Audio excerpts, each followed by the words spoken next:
processes. Honorable Speaker, this protocol has 17 articles. Of importance, and maybe that one that generates maybe a debate or discussions, are 3 articles. That is Article 4, Article 5, and Article 7. Now, Article 4 talks about election of the members to the Pan-African Parliament. Now, this article proposes that members are elected by the Parliament from outside its members, that is 5 members, and ensuring that there's political diversity. This is actually in line with how we elect EALA members. So the same way EALA members are elected is the same way now the Pan-African Parliament members will be elected. Article 5 talks about terms of office. It talks about it's 5 years and can be elected on a further 1 more term. Now, Article 7 says that, provides that the Pan-African Parliament shall be the legislative. You can switch off the red light. You can give him extra time. Thank you. Article 7 provides that the Pan-African Parliament shall be the legislative organ of the African Union. Just like this Parliament is the legislative arm of Kenya, then the Pan-African Parliament becomes the legislative arm of the African Union. And that is how important it is. But look at how members will serve and the numbers. Initially, from this Parliament, we have 2 members. But with this protocol, it says we need to have 5 members elected in the same line as EALA, looking at diversity and the numbers of political parties. And this is very critical because any person who serves in Pan-African Parliament, even if he's elected a member of Parliament and wishes to join Pan-African Parliament, once elected by this House, then resigns and joins Pan-African Parliament. So it's very, very critical. 2, it also talks about once every term of that Parliament or session, the Pan-African Parliament will deliver its report to the African Union, just the same way that they have been doing it here. So I think this is very, very critical, Honorable Speaker, that we need to approve this protocol so that we can partake in shaping the legislative agenda and economic discussions of the African Union in terms of participating in the Pan-African Parliament. And so, looking at that, Honorable Speaker, having reviewed the protocol and considered the submissions made, I am confident that the ratification of the protocol will advance Kenya's national interest. I therefore urge this House to approve the ratification of the protocol to the Constitutive Act of the African Union relating to the Pan-African Parliament. Honorable Speaker, I second the motion and urge the House to adopt this report. I thank you. Thank you very much. I think now, honorable members, I now propose the question that this House adopts the report of the Departmental Committee on Defense, Intelligence, and Foreign Affairs on its consideration of the protocol to the Constitutive Act of the African Union relating to the Pan-African Parliament, laid on the table of this House on Thursday, 19 September 2024, and pursuant to the provisions of Section 8.4 of the Treaty Making and Ratification Act Cap 4D, and approves the ratification of the protocol to the Constitutive Act of the African Union relating to the Pan-African Parliament. Honorable members, I think I have on the intervention button for contributions the Honorable Member for Yatta, Honorable Robert Basil. Thank you, Madam Speaker. I had actually slotted to contribute to the Technopolis, but so I think I'll not be able to contribute much of this. Okay, and the Honorable Nyikal, were you going to contribute to this one? Yes. You may proceed. Thank you.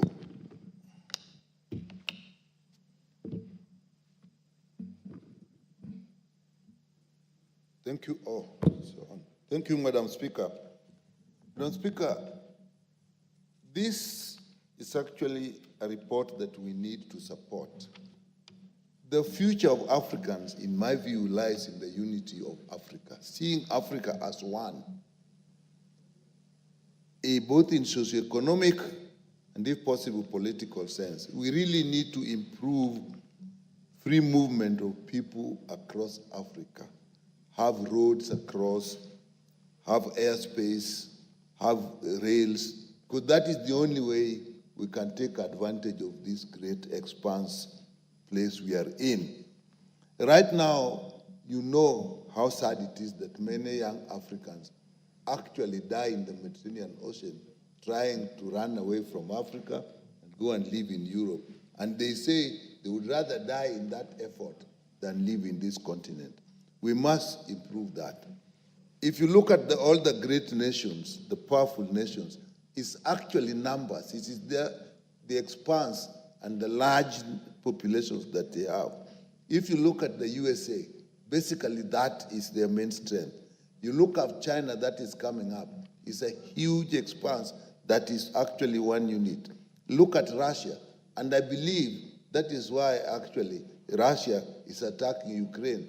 They are hoping for the previous great USSR, because that was a great nation.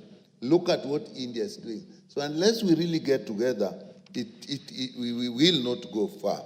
And this was the dream of our great leaders who actually led us out of colonialism. The likes of Kwame Nkrumah, Julius Nyerere, Sekou Toure, Tom Mboya, they had the idea of actually having one great United States of Africa. Of course, the colonists would never allow it, and it did not work. But I think it is still possible to have a Union of Africa, more or less in the fashion of a European Union, that will allow free movement, free trade, so that we can strengthen ourselves. Therefore, Madam Speaker, an instrument that links Pan-African Parliament with African Union is a necessity. It is something that I really support. That is what we need. Africa is large. Young Africans, this large population, should be allowed to move freely across this continent, utilize the potential that we have, and see ourselves as one. So, Madam Speaker, ratification of this protocol is a step in the right direction. And that those of us who actually get into the Pan-African Parliament should see ourselves as creating one big unit, not going there to compete for the single unions. If you read history, you find that the last great meeting to get one African Union was actually literally sabotaged by the colonialists.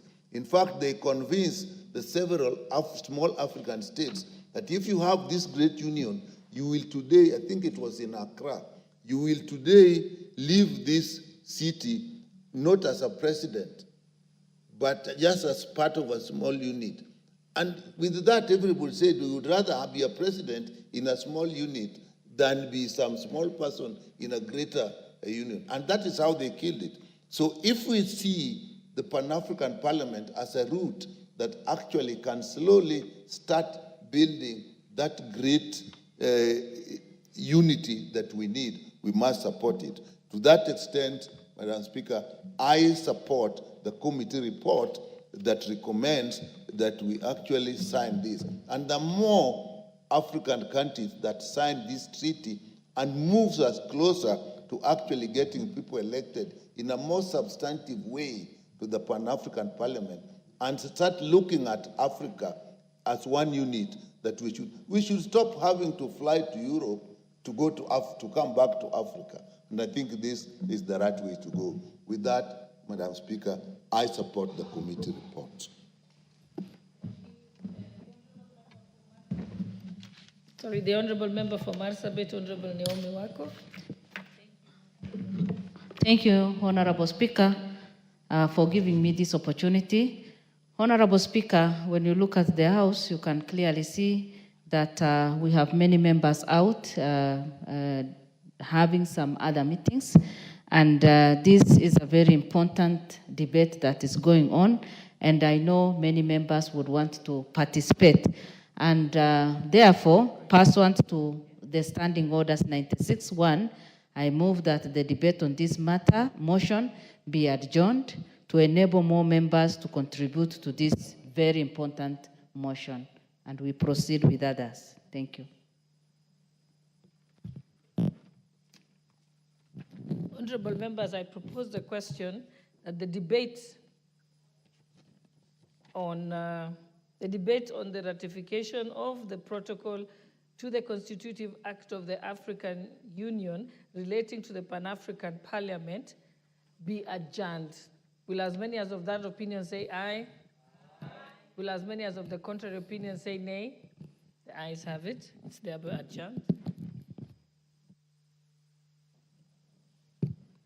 Order number 12, the Technopolis Bill, National Assembly Bill number 6 of 2024, second reading, resumption of debate. I think when you completed debate, there was no one on the floor. So I think we can come to you, Honorable Basil. Okay, proceed.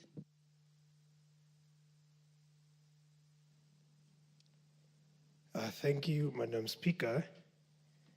Although, well, I was not there this particular time when Majority Leader brought the bill.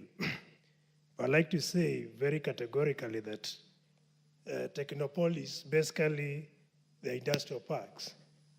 And having industrial parks, Madam Speaker, we are going to spur innovations.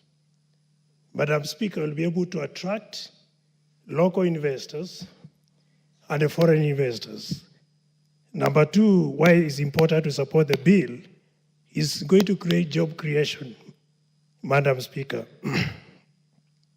Today, we have so many unemployment youth in Kenya, Madam Speaker, and having technology will have to create employment for Kenyans within the country, Madam Speaker. This bill is also going to ensure that we diversify source of revenue for this country, Madam Speaker. Madam Speaker, some of the flaws that I witness of this particular bill is that it's going to add burden to taxpayers.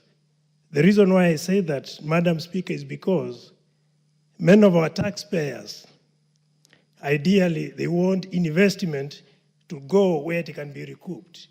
And putting money in industrial parks, Madam Speaker, will require huge investments, and this is going to slow development in terms of how much money can be generated through the industrial parks.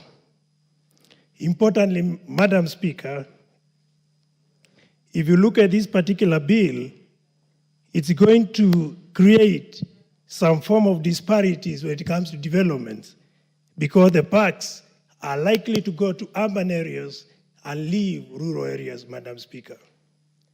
Again, another flaw I see in this particular bill is about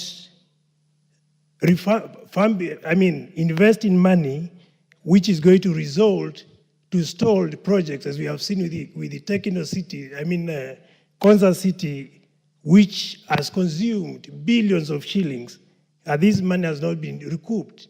If we were to put this money in irrigation, Madam Speaker, we'll be talking of food security in this country through irrigated agriculture, Madam Speaker. So in view of that, I caution that through the bill, the money should not be invested using taxpayers' money, but more so use private investors to pour money in this particular sector. With that, I support, but with amendments, Madam Speaker. Thank you.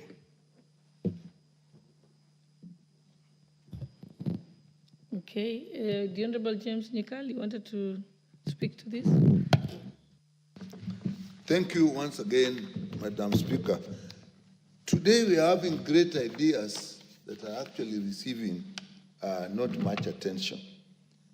Madam Speaker, the concept of this Technopolis, which is actually industrial park, is basically for innovation. And the bigger idea behind it, Madam Speaker, is actually the use of knowledge in production.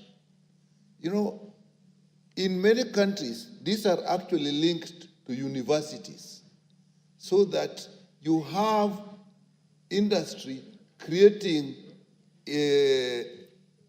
industrial parks where university don't actually do research, and the new ideas that are actually generated are immediately applied and commercialized.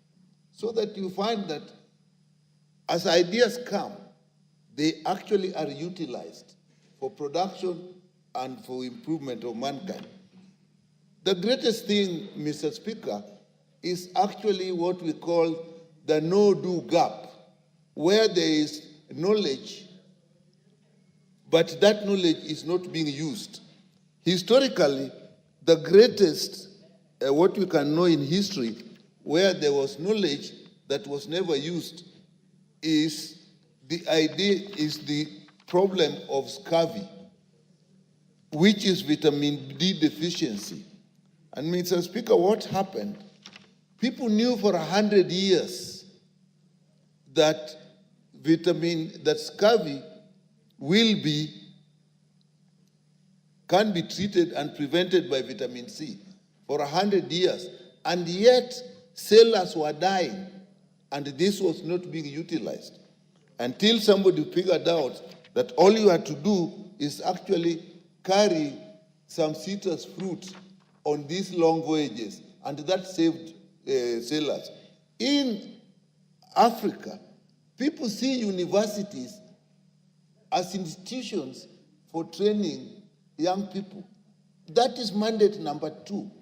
The first mandate of universities is actually to create new knowledge.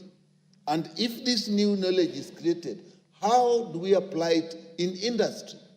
And I think this Technopolis idea is where you can actually use the new knowledge, link it with industry, and immediately improve production, commercialization, and we'll have production for consumption, production for export, and foreign exchange earning and employment. So I think it is something that we should actually encourage. And this act actually creates a framework which will actually ensure that these technopolies link with universities, link with industries, and therefore generate or improve innovation. And I think it is something we should support. I agree with the Speaker that in ideal circumstances, this is not an area where we should put a huge amount from the taxpayers' kitty, but this is an area where actually the industries, and maybe we shall look through, as we look through this act, Mr. Speaker, what we may need to do is find a way where the industry puts more input here, and it is funded more from industry than from the taxpayers' kitty.